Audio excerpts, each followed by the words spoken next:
Hello and welcome to the Family Pro Huddle. I'm Shaunna. I'm Andre. Good morning. Welcome to it.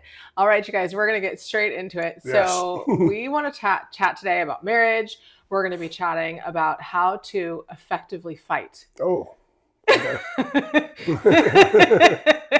So hot topic. We get asked about this a lot, and we spend a lot of time with couples talking about this. Yes. Because everyone comes from different backgrounds, right? So when we talk about effective fighting, we're talking about how to effectively disagree. So when you disagree, how do you respond? How do you handle it? How do you come to a solution? What happens until you get to the solution? So a lot of couples come to us and they're like, well, she's giving me the silent treatment. She runs away. She bites my head off. It could be a million different ways. Or he doesn't listen. He's not around. He's not available. He's not getting it. He doesn't understand. I've told him 10 times. Yeah. All of that. All of the above. All of the above. So, and we went through this when we first got married. Yeah. We had to figure out, because we came from two very different backgrounds. Yes. You want to explain that? Well, it's just, I come from a background of fighting that ends in violence. Like, violence is not off the table. Yeah. It's actually, whether it's physical violence, mental violence, whatever you call it, it's something that's just expected. If anything, it's because you grew up inner city. Right, inner city your guy. Family, that's how we did it. We just went straight for the jugular. We tried to end it if it didn't work with words, and there's plenty of grass and opportunity outside to take care of it. Grass and opportunity. Yes. Is that your way of saying we could go fight? I just said there's grass and opportunity. Okay. There's opportunities all over the world for everything. To be clear, we have never physically fought. No. We never will. I'm too small.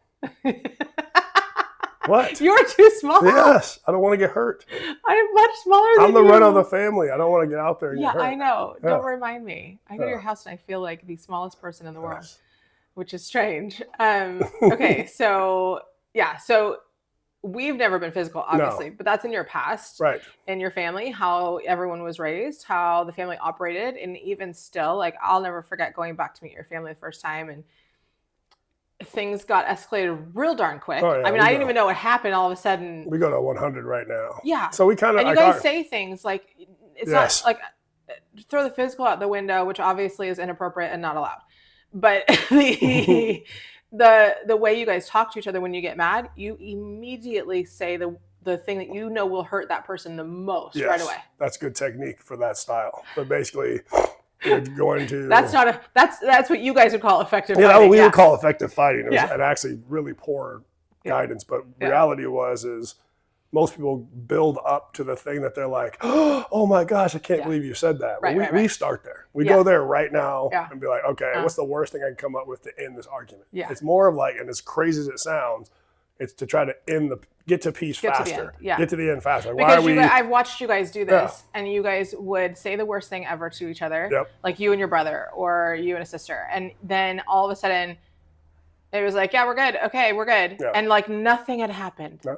And I could not fathom in my mind how someone could hurt me that bad by saying something that would upset me that much, and then literally 30 seconds later, we're great. We're good. What's the problem? Well, I think it comes down to what you talked about in another episode about alignment versus agreement. Yeah. Right. So if you're misaligned, those are huge issues, right? Yeah. If you just disagree, we're still aligned. Hey, you're still my brother, my sister, my mom, my dad, whatever. You guys were really good about keeping that in mind. Yes, we're still in the house. Family. No matter what, however this disagreement ends, we're still going to be family. So for us, it's like lengthening out the argument, making it longer, going, why? Let's just get to the end of this thing and see who wins. So and then we move on fast. We move on fast. I'm not saying it's right. I'm just saying that was modeled. Yeah. So, and I was very grateful because by the time, you'd been out of the house a long time. You moved out when you were 15. So by the time we met and started dating, you at least were aware enough to not speak to me that way. Yes. You would just get very quiet and sit and like, it was almost like you're like, I don't know how to do this. I'm just not going to fight. Like, we're just not going to. Yeah. But then I came from the polar opposite. Yes. So my family was doing the complete opposite of yours, where my family was like, oh, I'm mad at you. You said something. I'm not going to tell you this, but you said something that upset me. So I'm going to go in the other room and tell everybody else how upset I am and how horrible you are, and talk so much bad stuff about you. But then I'm never speaking to you again. Well, and we would like disown. And so I watched us separate from different family members for lengths of time. and they would avoid the conversation at all costs. And if they did, it would not go well. It'd be a lot of arguing, but no resolution. Like you said, it'd be the drawn out fight. Yes. But there was no resolution. It was just, I'm more angry now that you've said all these things. It's worse. Well, I always get confused because I'd find out after we left an event that we're, hey, we don't talk to this person. I'm like, what? I know. Y'all were just in the room with this dude for why are you talking to that person? We don't 5 hours. What are you talking about? You got to tell me that before we get here. Yeah. I need a roster of who we're friends with, who we're not. Like, I was super confusing. I was like, just finish it. And then what's funny, I remember one of your family events, I did it my way. Yeah. And people were like shocked. Yeah. I couldn't believe that I was willing to say those things. I'm like, I'm just trying to get the argument over. If this is really a disagreement. Oh, yeah. It's Easter. Let's get it over with and move on. We need to go have an egg hunt. That was a received one. Enjoy it. Well, so we had to learn. Yeah. We figured out after spending time with families and together, we didn't know how to do this the right way. We knew both of the ways we grew up. Two extremes, yeah. Yeah, and they were wrong. So we had a conversation. I remember, I think we only had one kid at the time. I think our oldest was a baby. Mm-hmm. And we were like, okay, wait, we got to figure out how to do this. How are we going to do this in our family? So a lot of what we talked about in our first few episodes is along this vein. Yes. How is the Johnsons going to do it? How are we going to do this? And we came to an agreement of, okay, well, I know what I know is wrong. I don't want to walk away from you every time and just be mad forever. And I'm going to go to bed and not speak to you. And that wasn't healthy. And you couldn't cut me down like that. And you just wanted the conversation over. You're like, why are we still talking about this? Yes. So we had to figure out how to do that. So that meant, okay, we're going to sit down and you had to force me. I gave you permission to force me to talk about it. Yes. So I wouldn't give silent treatment. Well, gave you a platform. I think the biggest thing was, and men out there, is it's a platform. It's the ability to say, here's a place we can go in this little bubble. Totally. That's totally outside of our family situation, everything else. We're just going to have this microcosm of conversation around this thing and solve it. And then go out. So that way. And you were really good about giving, like I said, platform, a floor to see here. Speak. Tell me.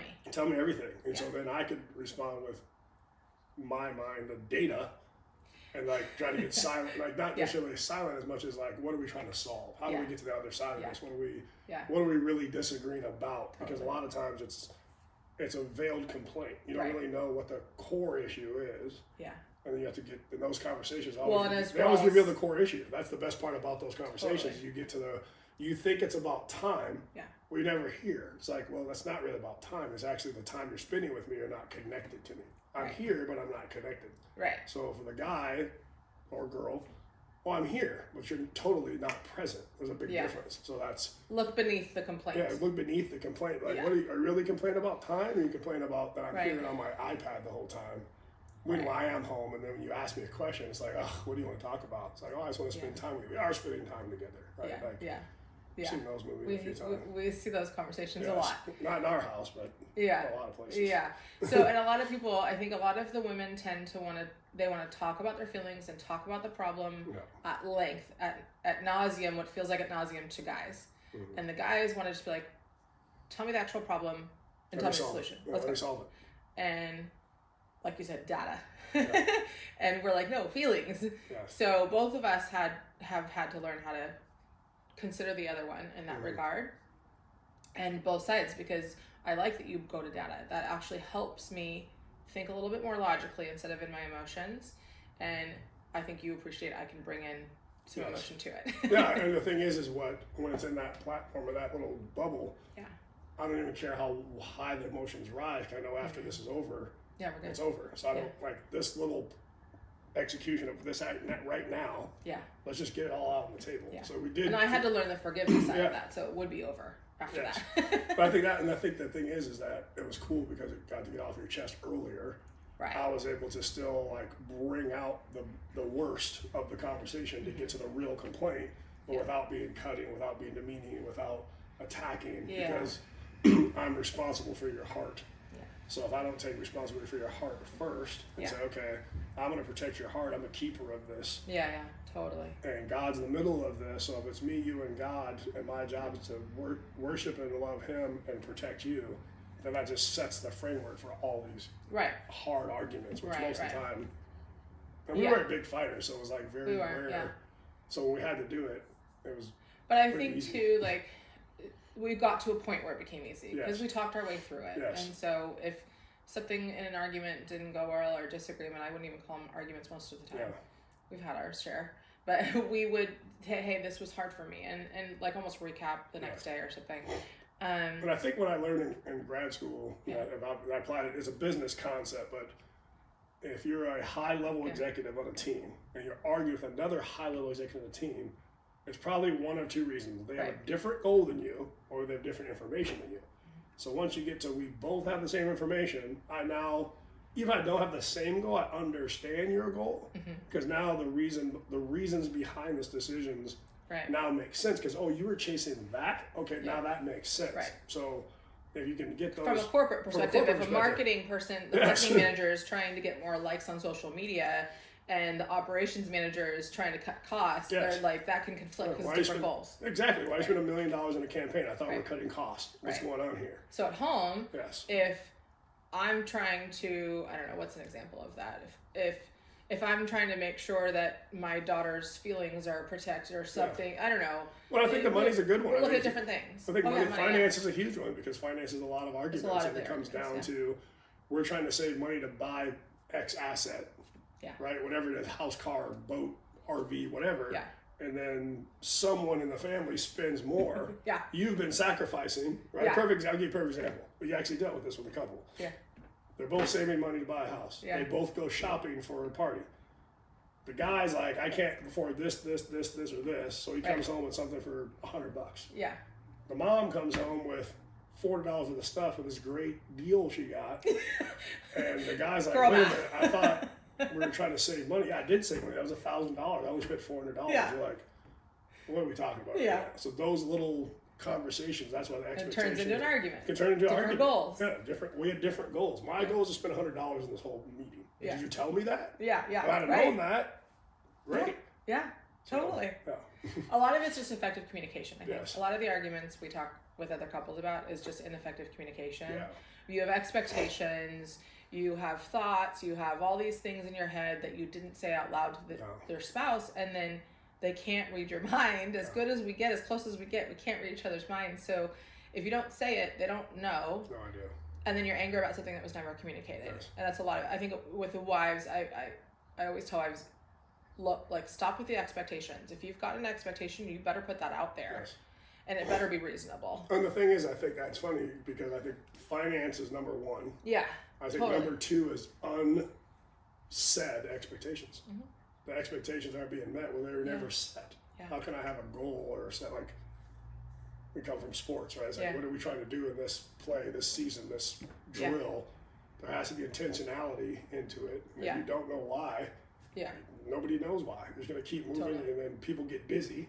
And they think they're actually making something. It's just activity. You're not actually getting better at anything. So that's one of the things I think is important for people to understand when they're having these disagreements. What are we here to solve?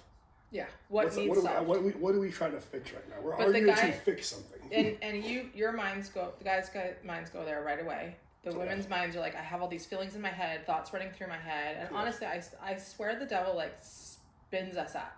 Like, just takes like one feeling, and all of a sudden you listen to a feeling as a female, and all of a sudden you're just like, woo! Like, everything is going through your head, and you've got to get it out. So like, that's, I think, what I would say to men is let them get it out. Like, listen just listen to the whole thing, and then be like, hey, are you wanting me? I want to listen to you. I want to hear you out. So do you want me to listen right now, or do you want me to give you my answers and solutions? Because there's times where I've had to tell you, I just need to get this off my chest. Don't give me a solution. And the thing is what you were good about is communicating that. I wasn't listening for a problem to solve.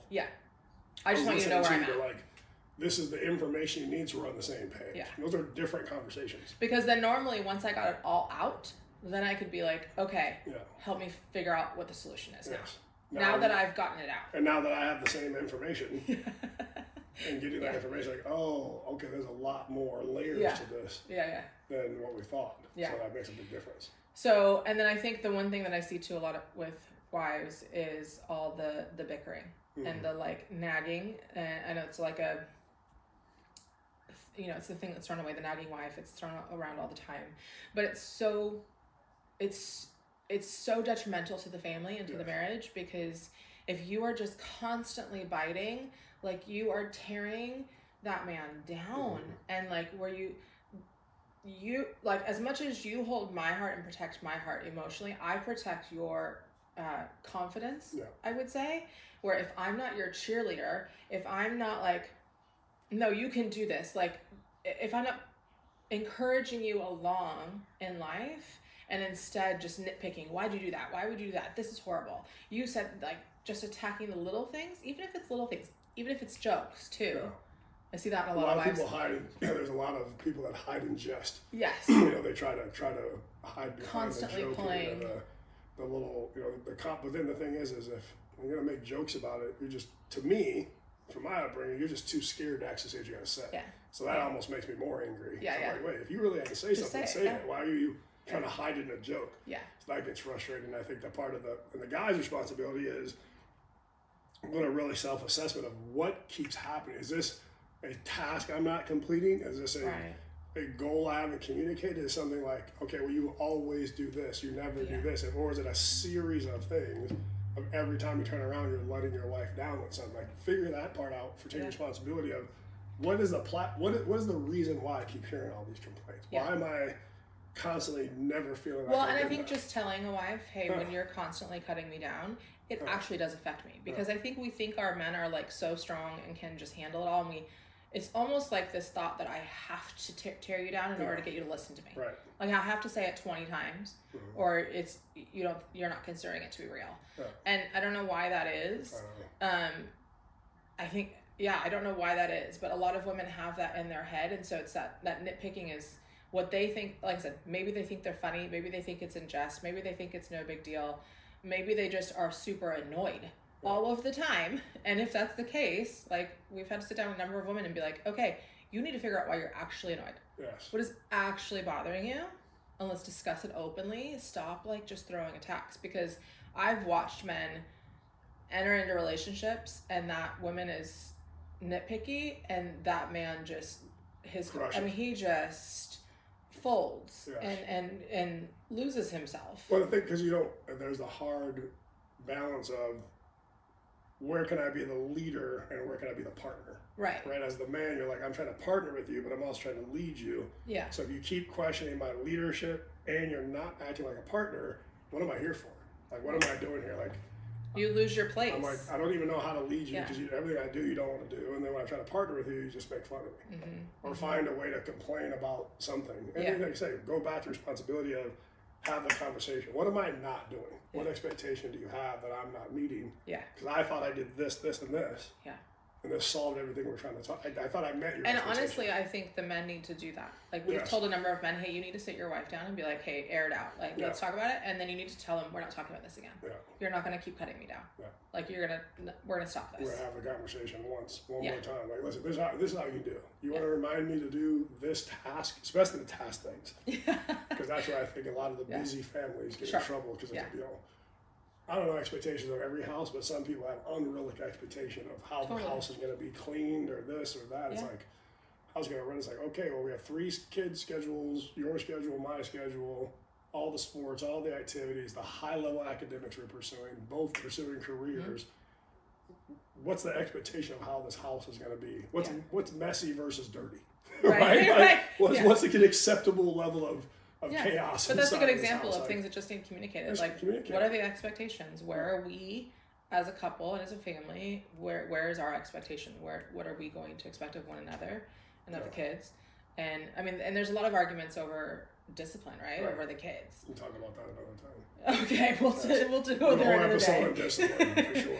No, that's a whole thing. Yeah. So I would say arguments in general, like I said, women. I want women to rise up to know how much they control the emotions of the house. Like, we are emotional beings, but we control the emotional temperature of the house too. So as the wife, if we walk into our house, or if we're in our home and I'm pissy, if I'm angry and frustrated about everything, the whole family is. Yes. Like, everyone's going to know and everyone's going to feel it, and I'm setting the house up wrong. Yes. Or if I can come in and be like, hey, I need to put that down, I'm going to handle that later. Like, that whatever just triggered me or upset me or frustrated me, I'm going to I got to handle that at the right time. Right now, I'm making dinner, and my husband's coming home, my kids are coming home, whatever it is. Like, you know what I mean? Pick the right time to handle things, and don't turn the temperature so far down that no one can survive in your house. Well, also husband's responsibility for, like, there's certain things that are just non-negotiables, right? Yeah. Like, there's certain people, I grew up in the projects, like, I don't leave food out. I just don't do that because we grew up with bugs and rats. Yeah. And you leave food out, and you leave a sink full of dishes, believe it or not, that bothers me. Like, it's the guy, I'm the guy, supposedly, right? So somehow the dirtiness means, like, oh, I can't have a dirty kitchen like that because it can be, like, we don't have to ever deal with that anymore. Right? Thank God for college and sports. But the reality is like, that's still in my mind something that bothers me. Is it bothering me to the point where I'm worth arguing about it? Yeah. No, but it still does bother me. If I don't communicate to you, hey, I walk by and see a sink full of dishes, it really bothers me. Right. Well, okay, what does that mean? Well, I just did all the cooking. Do you want to do the cleaning? And that's like such a good example because when we first met, that was something that never bothered me. No. Because I grew up in a house that the kitchen was always a mess. But I caught that and was like, actually, I don't want my house to be dirty like that. I don't want my kitchen dirty. I want to echo that, and I caught that, and now I hate it when the kitchen's a mess. Right. Like, I'm like, cleaning, you get back because I'm cleaning up too fast. Yeah, clean up faster than we can cook. So, yeah, I think just like I said, clear expectations. You're living together. I think a lot of the adjustments come when you first move in together. We can talk about that a little. Like, when you first get married, you first move in together, there's a lot of like, I'm used to setting my toothpaste here. Like, I'm used to getting up in the morning and going, and I'm used to hitting snooze 10 times. Like, all the little things that can become big points of frustration, and all of a sudden you're like, well, we're not compatible. It's not a lack of compatibility, it's a lack of communication. Yes, and of all you newlyweds or first year, second year marriages, you really need to understand that you're merging two lives together. Mm-hmm. At some point, there's going to have to be some compromise. Yes, there'll be some. It can't all be your non-negotiables as the husband or all of hers as the wife. Like, you can't pivot the whole family to one side. Yeah. And there will be those things: dishes, parking, finances, kids. Like, okay, this is how this house works. Period. The end. We're not changing that. So those things are different than the little merging of two lifestyles. Yeah. Of the toothpaste and the towels and which way the toilet paper roll goes and all the. And those are little things, but they can be annoying. They can be if you let them build up and don't communicate expectations, or that it actually bothers you. Because there's a difference between this is a quirky thing that I think is kind of weird versus this really bothers me. Right. That's a big difference. Yeah, and you've got to, like you said, this is compromise. Marriage is like, okay, how are we going to do this together? Yeah. And if you're back at the same goal, we're staying together, come hell or high water, we are married. Yeah. Like, then we're going to figure this out. Yes. And we can talk about anything because we're going to stay together. And we know how to insulate these disagreements and segregate them from all the other parts of our family. Yeah. I think that's one of the biggest things, is making sure that as intense as this may get around this topic, it doesn't spill over in other parts of the family. Yeah. So back to where we talked about at the beginning of, like, quick to forgive. Yes. And quick to move on and let it go. And if you find yourself, I think the wives are more so this way, unless you tell me otherwise, where we'll like rehearse in our head an argument or something that happened that upset us down the road. And like, you can't just pull out like the record book and be like, remember when? Right. And like, move on. Like, it's the old throw it away. Don't put it in a record book. When your wife's mad, she doesn't get hysterical. She gets historical. They bring up all a list in a PowerPoint of all the things from all the past that were unresolved. Because you didn't get a solution. So when you're arguing effective argument, you have to come to a solution. You can't just be like, we're just going to keep going back and forth. Like, you have to understand each other. You have to hear each other out. And then, okay, how are we solving this? Yes, absolutely. What is the solution? Get there. And what do we, and I think always focusing on yourself. Like, I'm always telling wives, you can't force him to apologize. You can't force him to do anything. What you can do is communicate your feelings, communicate your side, and listen to his, absorb it, and then, okay, how do I own my part?